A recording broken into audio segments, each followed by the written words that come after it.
Spartans to Halo Book Club, a part of Evolve, your home for Halo. Halo Book Club goes beyond the video games and covers Halo's extended media lore, from the novels, short stories, comic books, and more. We don't have too much left these days, but anyway, we're trucking along. I'm your host, David, and with me today is Ian once again. Hey, David. Hi. Ian, it's been a while, buddy. It has been a while. I'm so happy we came together. This episode is what brought us back. Oh gosh. Yeah. It's so good. So today's book club is on Halo Anvil Accord. It is it is. Okay. We'll do very quickly social stuff. So obviously book club, like I mentioned, is part of Evolved. We have a whole host of other shows over on our website. Go check them out. There's links to all of our kind of breakouts and other kind of bits and pieces that we do. I highly recommend it. Please go check out the website. It's lovely. It's at haloevolve.co. Ian's put a lot of effort in over there, so please go check us out. Rate us a review if you so choose. We have Patreons again, guys. You're amazing. Thank you so much for keeping us going as long as you have. Thank you all so much. If you're not subscribed, our patrons get a whole bunch of exclusive rewards. They get early episodes, they get swag, access to our own soundtrack. Yes, that's right, our own Halo themed soundtrack, which is so good. We have our unique show that's over there. I would have been your podcast. So I can't recommend it enough. It's patreon.com/HaloEvolved if you'd like to learn more. There's an Audible trial as well if you want to support us. It's audibletrial.com/podcastevolved. Audible have a whole bunch of stuff over there, all the Halo novels as well as way more. So you want to trial, check out that link. It gives us a little bit of a bump. Okay, so let's get into this so that we can also get out of it really quick. It's Halo Anvil Accord, like I mentioned. The authors are listed as Alex Wayford and Jeff Easterling. So no surprises there. They've penned pretty much all of these audio novels. The Chronicles, I think they're called, aren't they? The publisher was 343. That's how far back we are. It's now Halo Studios. So that'll tell you. The format is kind of the typical that it comes out. So it's on YouTube, it's in PDF, and it's on their website to go and read. I kind of like that they pushed them out as same formats across the way, so it's pretty good. It came out in May 2024. That'll tell you how far behind we are on these ones. Its length is 23 minutes of glorious information. So a summary really is just Halo Anvil Accord. So set on Anvil Station, which is in the lore a space station that it has been repurposed to be a kind of joint operations center of where the Swords of San Helios and humanity kind of come together and do missions together, train together, kind of build human-alien relations. It's nice in theory. It bounces in a few different places amongst the lore. Nothing's really been set there as of yet, other than this Chronicle series. It has a different release date here. That says 22nd of July, but I thought the video was the 8th of May. Anyway, it doesn't really matter. There was also a ongoing Anvil operation within Halo Infinite at the time, so obviously these kind of tend to line up with that. But this short story is about depicting a day in the life aboard the Anvil station.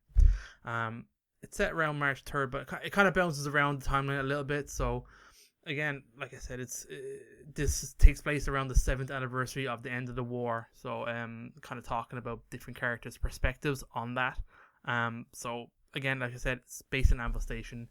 It starts around the 3rd of March 2560 in the timeline, but it has 5 parts and about 3 characters. 2 I think are kind of worthy of mention, which I'll do so here really quickly. So part 1, it's got Hood writing a letter to the Arbiter. It's essentially proposing the setup of this, and then it's like 7 years later we have what takes place. So you have Luther Mann, who's a character who's in other stories and books. I think it was Hunters in the Dark was his main story, so he's on this station.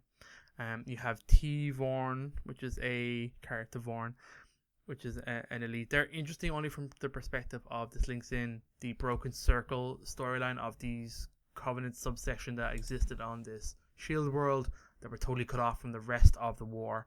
So it kind of makes sense that they would be at the station since they didn't actually participate in the Covenant War or anything else. They were just elites that were just left alone on this little planet to develop themselves for like generations.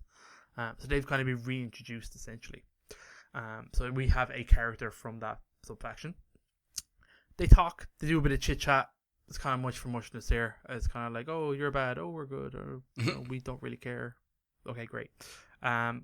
We have a Banshee wing, which is like a joint Spartan and Elites kind of fighter pilot kind of little storyline. There's just essentially this is just banter between the Spartan and the elites. Look how these kind of characters interact. Like, okay, you get to a canteen kind of situation. I like the canteen's name. It's called Shots Fired. Thought that was kind of good. It's probably the highlight of this story. And then from that, it's just like a Spartan and an elite. Just not even a Spartan, I can't remember, but a human and elite, just like coming up with different kind of racist jokes for each other that they've obviously told amongst themselves during the war and stuff. Again, just a little bit of back and forth here to show you how elites and humans interact now. And then there's like a logistics room. It's like this is like the higher up of the senior members of the kind of humans and elites coordinating a kind of I think it's like some kind of supply run kind of thing. I don't really care what's going on here. But anyway, that's kind of it. It just kind of wrapped up as these little short pieces on each one. No one in particular is any interesting. I just think the most interesting part is the Anvil setup itself and the introducing and bringing back into the fold the kind of broken circle timelines, and they touch on like characters from like other very minor kind of books, and then that's kind of it. So, Ian, I don't really know if you have anything to say too much here. I know I made you listen to it today, so it's fresh. You did make me listen to it. Yeah, it was. I mean, it was okay. It was. I guess it could be worse, but it wasn't. That could grab my attention here. It was interesting because I started to listen to it, and it starts off with Hood, and well, I guess I kind of think I initially thought it was Hood and Arbiter speaking like at the ceremony. You see I thought at the end that of too. Halo 3, Yeah, and it's like basically an email is what we're reading. It's like, okay, well, that's interesting, I guess. And then I think they went into, I think Luther Mann was like the first. The next character gets introduced, the 7 years later.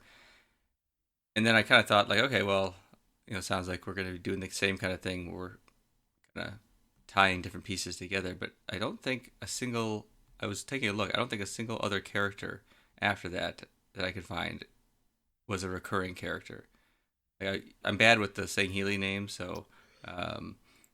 No, pretty much all of them, other than Hood, are like first appearance. Yeah, I went through and looked. I was like, oh, it's all first appearance in this. I was like, okay, well, that's interesting. I guess I can't make the complaint about it just tying a bunch of random threads together like a lot of these other stories do. But they do, yeah. But, it kind of fills in its own thing. It just, I mean, I think I told you before we started recording. It's kind of like glorified armor lore, like where you get the little blurb descriptions of the armor where they talk about where this this is like a codex entry for Anvil Station. Yeah. It's just kind of an expanded version of that where it goes into more detail, but it doesn't really tread any new ground story wise, obviously, because it's just a little short story, and it kind of just fills in some little bits and pieces of Anvil Station, and I guess like what's the armor that the Sang Healy make? Isn't that what they were talking about at some point? There's a conversation, some prototype armor they were talking about. I can't remember. What's it? That Project Crucible, was that Sailor? The Crucible was something. Yeah, Project Crucible was something similar for this. I think. Yeah. It was the setup of this was. Oh, that was Crucible, yeah. Like So they talked about like the artisan armorers and stuff like that for the Sang Healy, and I think that had been. I can't remember in all the places that's been mentioned, but I know that's you see it in the literally just the armor description in the game, and so it's some interesting expansion on that, but really there wasn't a ton here. It was a lot of filler for 20 something minutes of audio. Yeah. I think one of the interesting things only the one of the side notes that I pulled out of this was the mention of Janissaries, which I think came up the first time ever here, and they're quite interesting of what they are, and there was I think it was a post way back on the Waypoint article, a cannon fodder talking about the Janissaries, explaining them because they mentioned them in this story.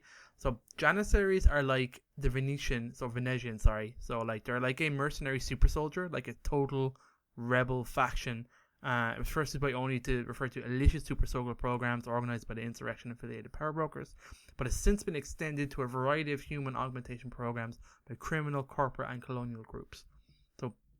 That's like the official. Like that's quite interesting, and we haven't seen that too much at all in the lore. But the idea that we have like a third party out there making their own cobbled together super soldiers that are like they're bad guys. I love this. That's very, very, very interesting. Yeah. So this is like they were looking at a piece of armor or armor tech or something they pulled out of that, and they were like dissecting it or whatever, trying to figure out how to incorporate it into themselves or reverse engineering. That's what I'm looking for. So I thought that's quite interesting, but that's literally a throwaway line in this story. So I hope maybe that gets picked up a little bit more. And I mentioned before, like Venezia is like one of my favorite settings in Halo, so I hope we go back to there and they flesh that out more and we get more stories told there. The only thing else I could think of that was in any way worth mentioning, I thought, Ian, was do you remember Halo Online? Yeah. The cancelled kind of weird ass, I think it was almost Russian. It was Russia. It was only released in Russia, yeah. Yeah. It was only released in Russia. That was like an online only kind of Halo multiplayer game. This was way back. But that was originally lore wise the story of that was that it was a War Games Operation Holodeck kind of situation set on Anvil Station. And I think that's where Anvil Station originally came from, was this and they fleshed out Anvil from there. So I thought that was really cool. I actually played that game with my brother.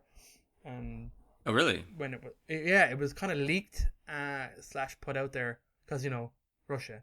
And we had access to it. So I actually got I didn't get to play any games as opposed to we ran the game. And ran around in the maps and stuff. It was cool. For what the idea of it was kind of interesting, I think. Yeah. But obviously nobody wants a Halo Online game. That's crazy. That won't last. So that was a while back. And I can't really think of anything else I'd like to mention about this, other than what I've already said. Yeah, there isn't a lot of stuff I'd like to mention in terms of stuff that ties back into other parts of the lore. There was like a couple we mentioned, and I think that's kind of. Yeah, I like. Generally, I like the idea of Anvil Station, the concept of it, of a place where this is where Sangheli and humans interact on a military kind of status, and how they have joint operations, kind of like a United Nations kind of situation where we come together, we train, we go out, we learn how to fight with each other. I kind of like that a lot. I like the idea of it. Yeah, for sure. So I'm glad it exists, but I'm also glad we're done with this. Because the next story seems a little bit interesting. So teaser for that one. It's about a dysfunctional Promethean knight that rediscovers its humanity. So I'm like, oh, that's interesting. Interesting. So I look forward to getting that. I might drag Ian into that next week and see how we get on. We'll try. We'll try to keep up on it. We'll try. Yeah. So I'll leave it there, Ian. Unless you have anything else to add, we can close this one out. No, that's about it. Super duper. So everybody, thank you again for joining us and for sticking with us as long as we've been going. So like I mentioned at the show, you find all of our episodes for all of our various shows all on our website. It's haloevolve.co. We're on all the streaming services more or less as well, I think, for getting podcasts and whatnot. Our YouTube is being populated, so that's pretty good. Go check it out if you prefer the YouTube as well. A link to our Discord server, Facebook group, Patreon page, and Everyday Xbox Live Club is all on our website there too. So once again, shout out to our patrons. Thank you so much. Head over to patreon.com /Halo Evolve to learn a bit more. And we have a voicemail function should you choose to use it. It's 205 Evolved. That's 205 386 5833. And with that, I've been your host, David. Until next time, Evolved.